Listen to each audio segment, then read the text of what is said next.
Hey everyone, I just wanted to take a few moments and do a short series of videos at this time where we're social isolating and social distancing and whatever else we can and can't do. This isn't an easy time for us as a nation. This isn't an easy time for the world, let alone just this nation. We've never seen anything like this in our generation and for generations that have gone before us. This is new territory that we're in. But I just thought I'd spend a few moments doing a bit of a series of videos talking about how I found hope and how I found life in all its fullness. And I want to start off by looking at this thing called self confidence.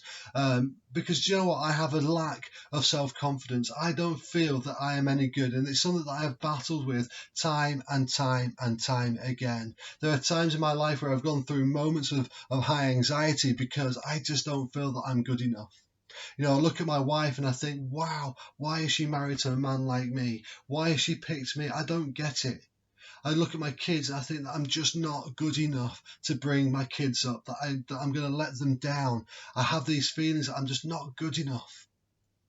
I also have these feelings that sooner or later work is going to find out that I'm just a bit of a fake, that I'm just a bit of an imposter in somebody else's shoes, that the things I wrote on my application form and the way that I came across at interview will all be found out to be a complete and utter hoax. And these are genuine thoughts that I am plagued with from time to time. And I know I may come across as being an incredibly confident guy, but let me tell you, that is just a mask.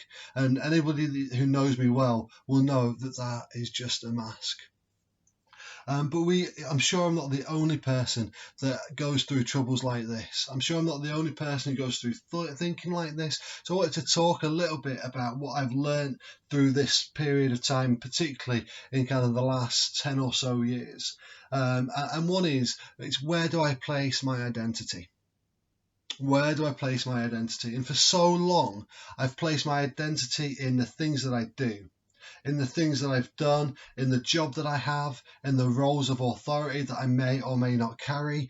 I find my identity in my social status, in the group of friends I have around me. That's always where I found my identity. And to an extent, that's okay and that's good.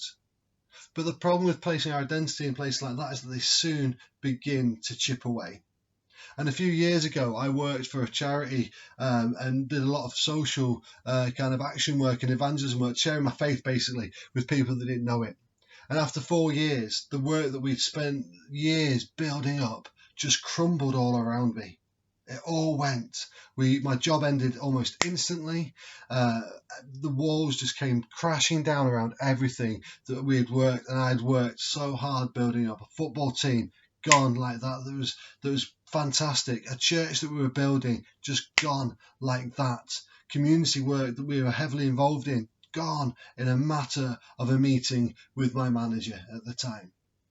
And that really hurt, and that really began to knock my self-confidence. One thing that I found in that time was that I was placing all my identity in the job that I was doing, in the work that I had, and in the good stuff that I was doing. But that, like I say, that all crumbled. And as that crumbled, I found that where my identity began to crumble, I didn't really know who I was anymore. I had to go through this long, painful journey of trying to work out who I was, what I was doing, and what I was made to do. And when you begin to question all this kind of stuff, it really affects your mental health. Now, I'm not at all suggesting that I went through a period of depression at that time, but it's depression like my mood went through the floor. I struggled with all sorts of things. And again, those questions came back of surely there's going to come a point where my wife will leave me because I'm just not good enough.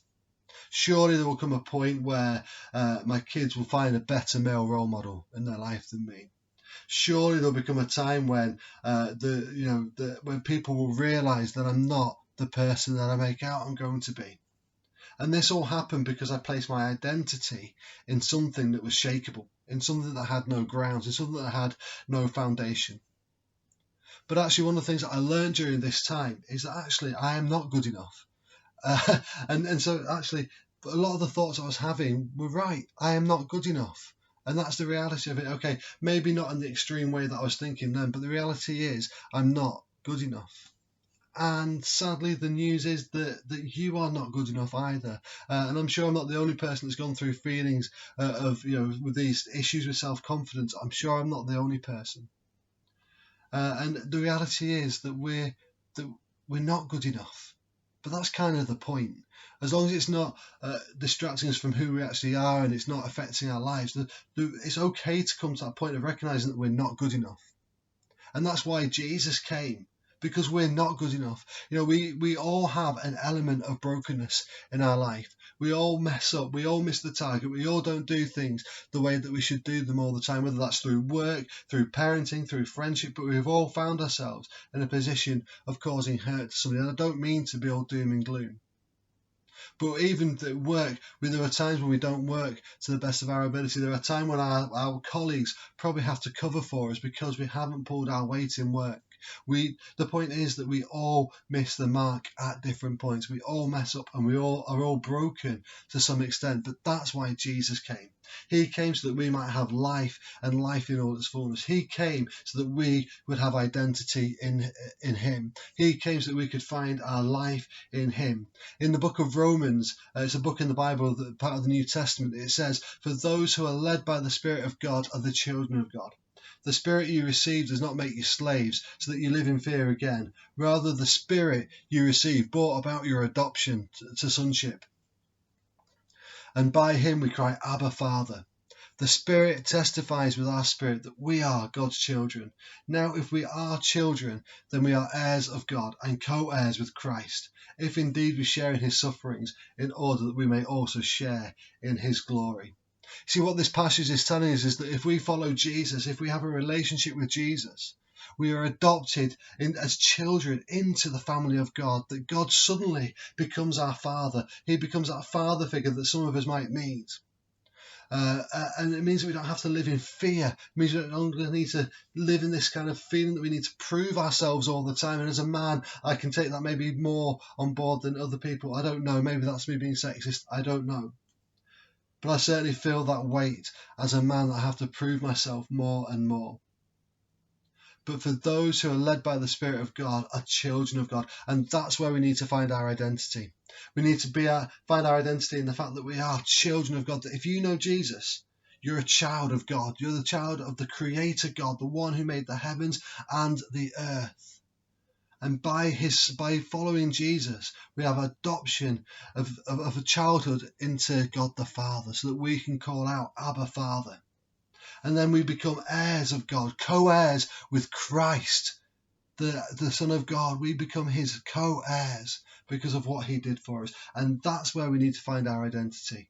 And that's where we need to find our hope. And that's where we need to place all our faith. So if you don't know Jesus, if you don't know where your identity is, if you are struggling trying to prove yourself to people, if you know that you are not good enough, if you feel that you aren't good enough, why not come to Jesus? Why not ask him into your life? And then that way you become a child of God. A child of God, adopted into his family, adopted as one of his children, and so that you will become a co-heir with Christ, the Saviour of the world. Give Jesus a go. Find your identity in what he's done for you. Find your identity in the fact that you are a child of God, not what you've done, what you can do, what you haven't done, or anything like that.